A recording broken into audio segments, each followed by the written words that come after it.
Rats. We are all rats. I'm a rat, you're a rat. We're all just rats. But here's the thing. There was this theory that you had a rat press a button, and every time it pressed that button, it got some food. Then eventually, that rat would get hooked onto this kind of addiction where it would get food. But, it would keep pressing the button. But, it would keep pressing the button even more as if you made it random, whether it got food or not. And eventually, the rat just did it so much that it did it without receiving food, and it would receive it less and less and less. And that is like today's society, I guess. Or today's online social media. It's all about this algorithm that keeps feeding us consumable content, which is randomly selected. Well, not completely random, but it's selected in a way that seems random, and we just keep consuming it. And then we are also addicted to this food that we now rely on to survive.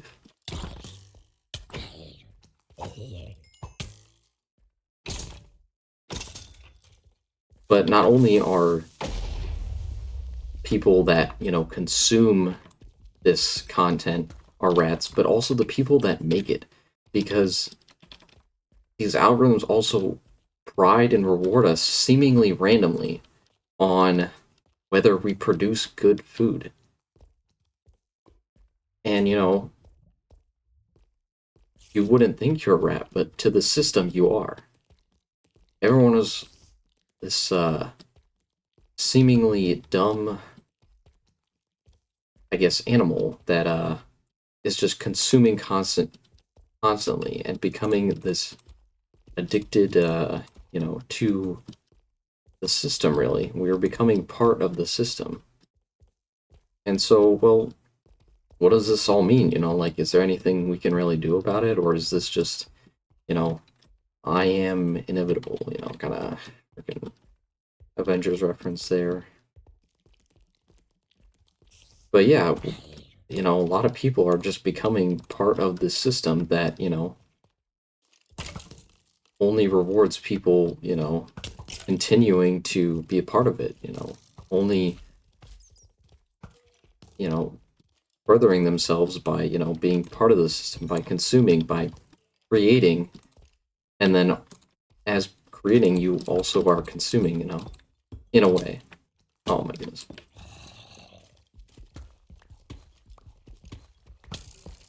So, is there anything, we can really do about it? And, is there a way to get away from this system? And luckily there is, There are ways to, put down your phone, which I talked about in my last video. But the thing is, the system,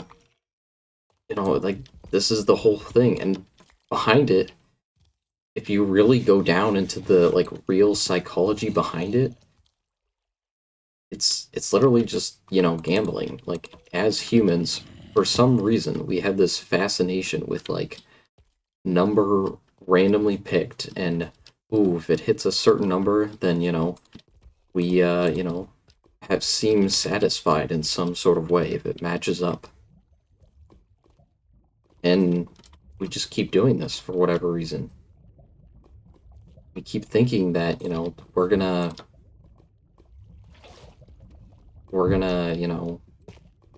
yeah. We keep thinking that we're, gonna get rewarded, but, little do we know, it's a repeated pattern that keeps happening. So how do you really, break out of the system? Well, the way to do that is just to not go with the system, just go against it, really.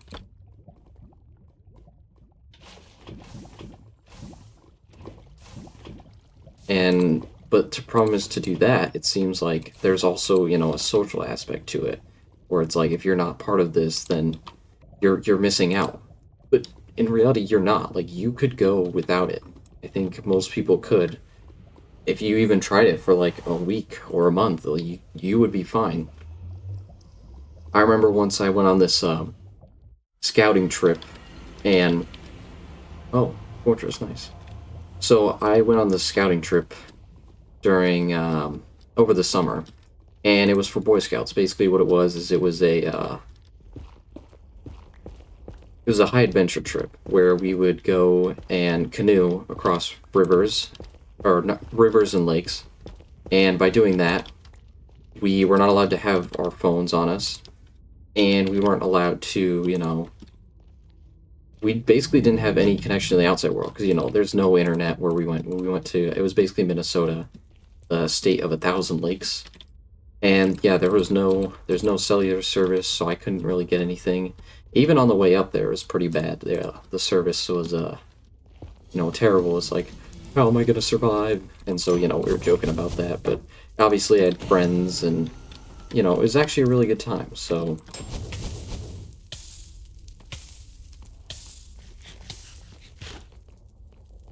But in doing so, I kind of realized something, we can get away without using, our phones. Like, I can survive a week. So anyways, the whole time was very fun, and, not a whole lot to complain about with that trip. But when we got back, we were so shocked to find out that two really big things happened that week. First of all, I think, well, it wasn't really two big things for as Americans, I would say. Because for one thing, I think the current president got shot, and the former president had dropped out of the election.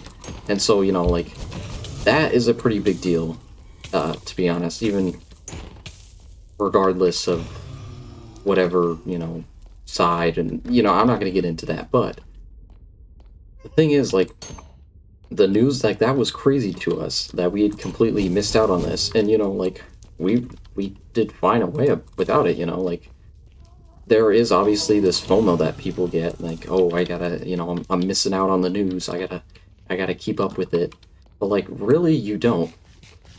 And to be honest, as, in my, friendships, I guess, or when I'm hanging out with my friends, I honestly find it kind of funny to just be clueless as to what's going on in the world, because it's like, bro, are you living under a rock? That's kind of the joke, and I find that funny. So, I'm completely okay with missing out on the news, but then it's like, well, what if you want to be more or not just the news, but what if it's something like Friends, like you want to see what they're doing, and but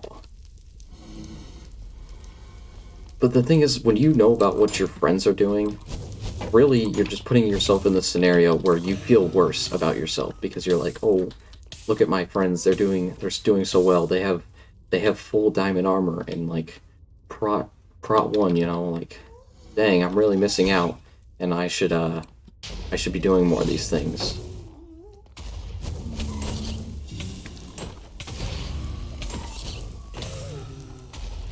Oh my goodness. Well, this gas, chill. I'm trying to do a commentary. Yeah, well. Wait. Alright. Just give me 1 second. Oh my goodness. Give me 5 minutes. Okay. So anyways, yeah, besides missing out on the news, you can also miss your friends, but... Oh. Leave me alone. Leave me alone, please. Okay, thank you. So yeah, even if you miss out on the news, you could also feel like... Or, even though you can miss out on, your friends, that's really... Honestly, it's more hurtful than anything. Or, obviously it's nice to know, and it's be like, oh, be happy for your friend. But a lot of the times, it actually does the opposite. It makes you feel like you can't do what they did, or you can't be as successful or whatever as you did. And that's kind of the whole not really flaw, but kind of issue with following along with what everyone else is doing, you know?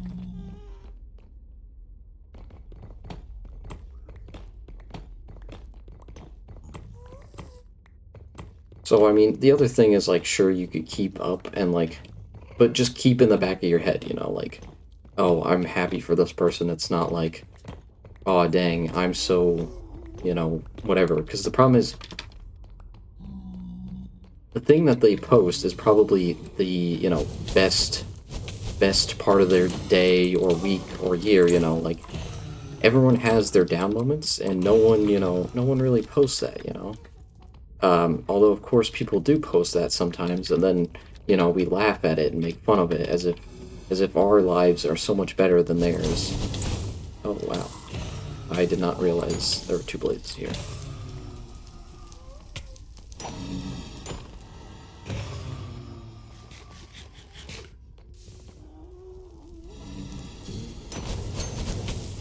Oh my goodness.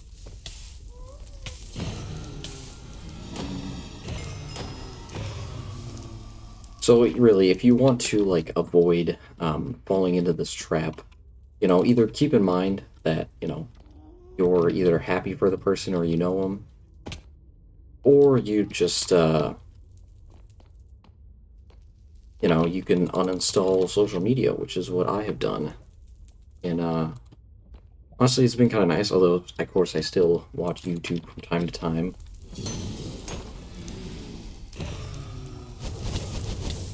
Uh-oh, okay, my shield broke.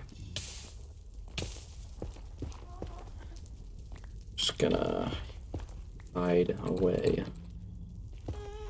And then let's make my crafting table and all my furnaces. Yeah, let's see. I have, like, no food. Oh wait, I have hay bales. I'm dumb. Yeah, well, that's not what I meant to do.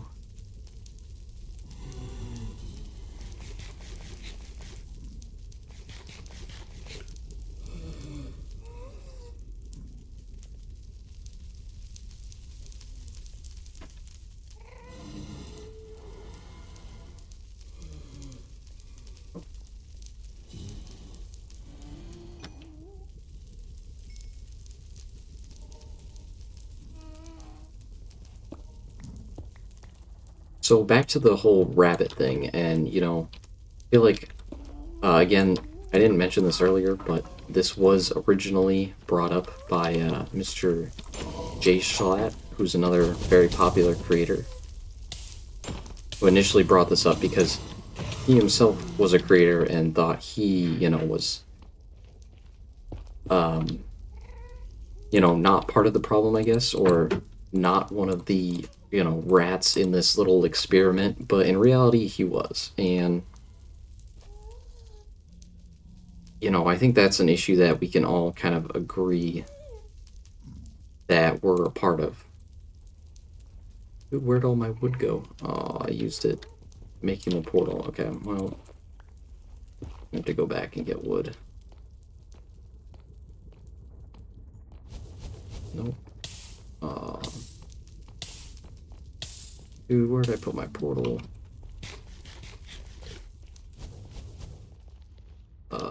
It's not down there. Actually, I think it is. Okay, that did nothing.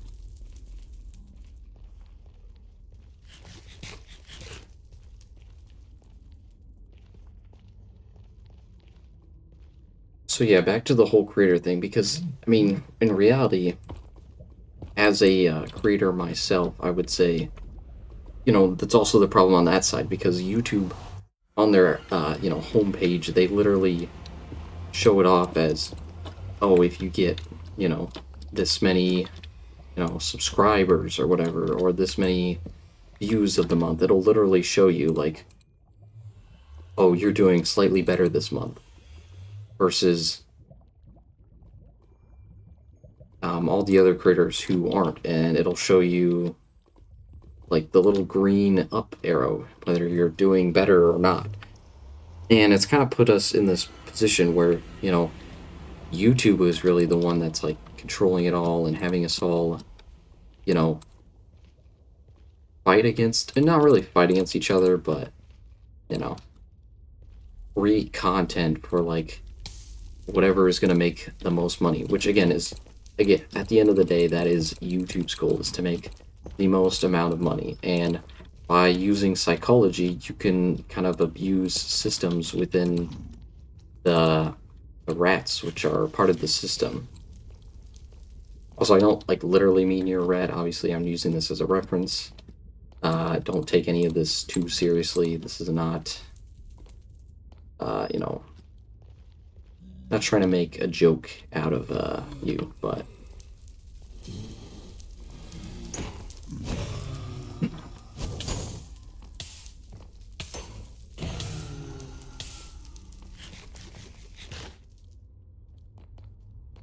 there be Bastion.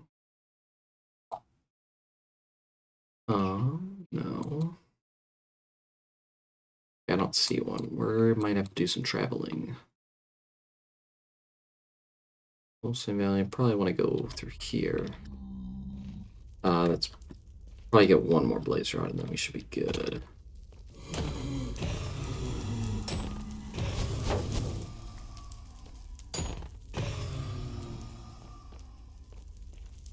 So again, YouTube is kind of the ones in charge of this, and obviously nothing against YouTube. YouTube is a great platform at the end of the day.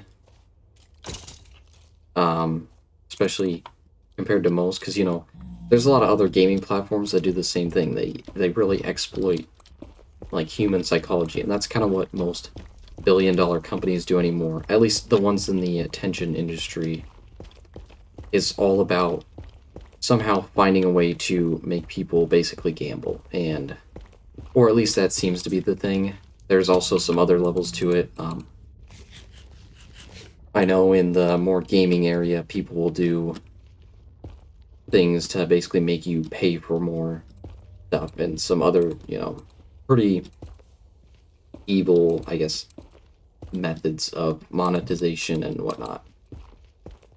But, obviously this video is about YouTube, and so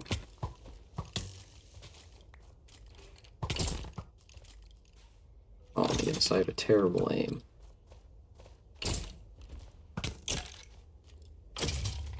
So yeah, when you really think about it, YouTube is actually just gambling because of the way it's set up, and the way it's set up is to basically encourage people to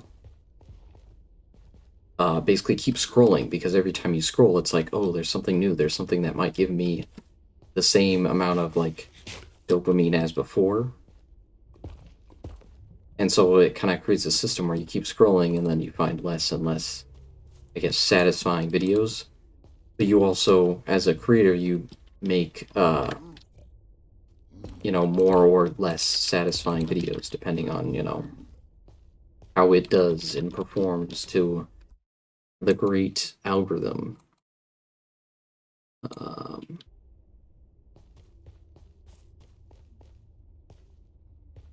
Which is kind of unfortunate, but,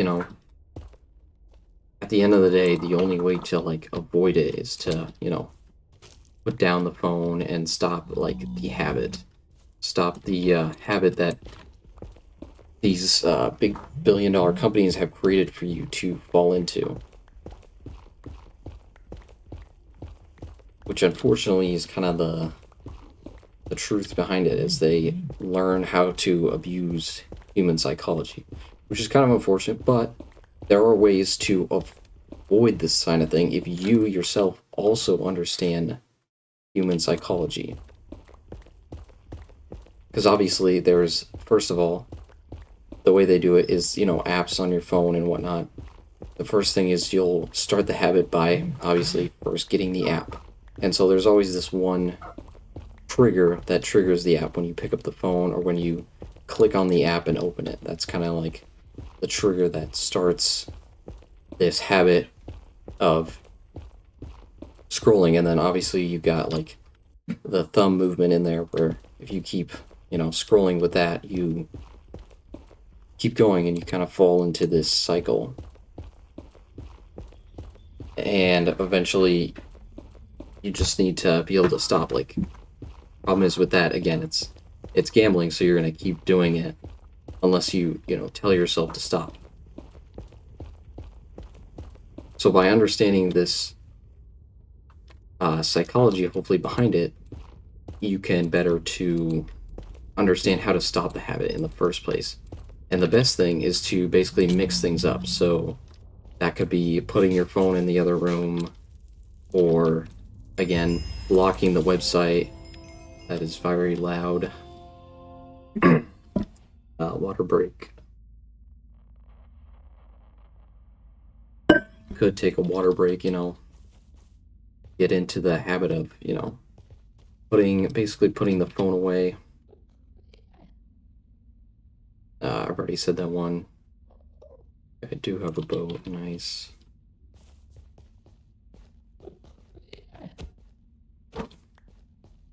And basically just mixing up the habits, or like blocking whatever it is that you seem to be addicted to. Anyways, that's about enough rambling for me today. I will see you in the next one. Bye.